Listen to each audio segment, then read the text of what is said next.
They didn't ask me to sell my family's ranch, they flat out told me, like I was some tenant they could evict, offering chump change for land my kin have held for over a century. Those HOA folks, with their manicured lawns and beige obsession, had no clue their entire fancy neighborhood was built on my land, and I was about to flip their world upside down. These stories got it all: greed, arrogance, and a comeback so sweet you'll be cheering or maybe wondering if I played too dirty.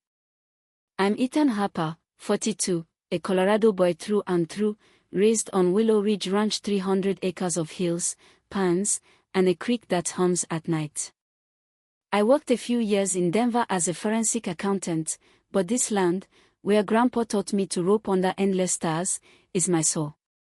Next door's Silvercrest Estates, a ritzy HOA development, 15 years old, built on old pasture. I keep my fences tight, my cows quiet, figuring we could coexist, even if their neighborly vibe meant zero chit-chat and matching mailboxes. Then came the letter, all high-end paper with Silvercrest logo, 2 twiggy trees signed by their president, Linda Voss. It used fake politeness, yammering about community standards, and how my rustic ranch didn't fit their upscale image, suggesting they'd discuss buying my land at their price. No number, just a smug hint they were saving me. I chuckled, filed it away. Me ranch smells of hay, not their fake jasmine candles. A week later, Linda rolled up in a spotless Range Rover, decked out in yoga gear that had never seen sweat, her blonde bob stiff as a board. "Ethan Harper," she chirped, eyeing my weathered ranch house like it was a pigsty. "Linda Voss, HOA president."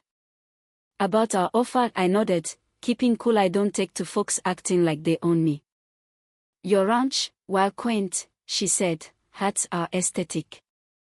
We'll pay $250,000, quick sale." I nearly spit my coffee. 300 acres, historic house, water rights worth millions next to their mansions. Grandpa would have laughed her off. "Linda," I said, steady, "that's not an offer, it's a fantasy. Not selling." Her fake smile vanished.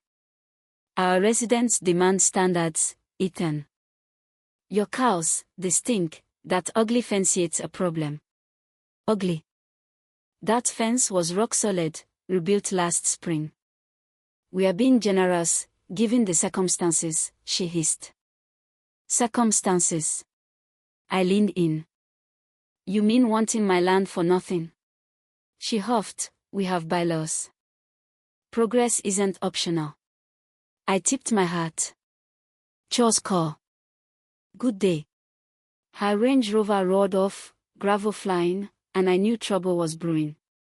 That night, I dug into Grandpa's records, deeds, maps, ledgers. He always said, "Know your land, Ethan. It's your power." What I found made my heart race. Linda's harassment started small county complaints about runoff, though my creek flows the other way. Inspector Tom, a family friend, sighed, "Another HOA stunt, Ethan. You're good." Then HOA letters griped about my messy lupinous native, gorgeous along the fence. Linda's loopy signature screamed entitlement. I filed everything, my accountant brain humming, tracked the pattern. Then I caught a surveyor on my land, by Grandpa's favorite pine. "Linda sent me," he mumbled, "boundary dispute." Dispute? That fence stood 70 years. I sent him packing, noting his employer. Linda was trying to steal my acres, acting like my borders were up for debate. Her offers climbed $300,000, then $350,000, always with a threat. "Last chance, Ethan," she said at my gate, Range Rover idling. "Take it, or we'll get legal." I smacked. "Legal how?" "Suing me for living here." Her eyes flashed. "We'll protect our community." I wasn't budging. This land's my kid's legacy. Digging through Grandpa's papers, I found a 99-year ground lease from 25 years ago to Summit View Homes, matching Silvercrest's footprint. Their whole neighborhood sat on my land, with clauses banning nuisance or messing with my ranch. Linda's antics were a legal violation. Grandpa had locked their existence to my peace. I called Clara Monroe, a sharp property lawyer with a dry wit. Her office smelled of coffee and old books, and she laughed reading the lease. Ethan, your grandpa was a genius. Linda's toast. Her plan: let Linda overplay her hand, then strike. I kept logging her moves. Her crew accidentally killing my mom's sage with herbicide, fake animal control calls about my starving horses. Daisy's practically a tank. Linda, thinking I was soft, sent a certified letter, $350,000 or we sue for blight. Clara cackled, their tenants bullying the landlord. My friend Jess, stuck in Silvercrest, warned, Linda's saying you're tanking property values. Most folks just notch scary. But some neighbors slipped me notes, sick of her reign. Linda crowed at HOA meetups, planning a Silvercrest annex on my land pool, tennis courts.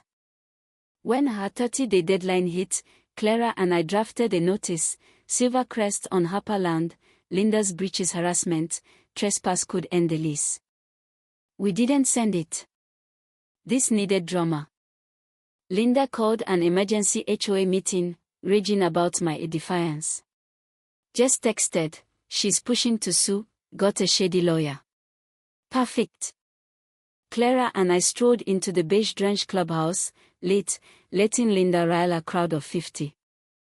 In a navy blazer, she backed, Ethan Harper's filthy ranch insults our values. Spotting us, she smacked, here to cave, Ethan. I stepped up, come. Nope, Linda, here to explain who really owns this place. Clara handed out packets lease, breach logs. Clara Monroe, Harper Trust Counsel, she said, cool as ice. Silvercrest on Ethan's land, and your HOA's breaking the lease. Linda's face went ghost white as residents gasped, we own our homes. Clara smiled, houses, yes, land, no. I laid it out, your complaints, trespass, lowball offers violate clauses protecting my ranch. Linda sputtered, this is nonsense. Clara's voice cut sharp, it's binding. Your actions risk lease termination. Your homes could revert to Ethan. The room turned on Linda, muttering, you knew. She choked, I saw old papers, thought they didn't matter. Her khaki crew looked gut-punched, arrogance gone. We didn't kill the lease, that was leverage. The new HOA board apologized, paid hefty rent to my trust, and banned ranch harassment. Linda's Range Rover got a for sale sign. She bolted, disgraced. Willow Ridge thrives, my kids' future set, Silvercrest friendlier. But here's the question, was I too harsh, dropping that lease like a bomb? Could I have reasoned with her? Tell me below, what's the craziest power trip you've seen from an HOA bully like Linda? Drop your stories, I'm listening.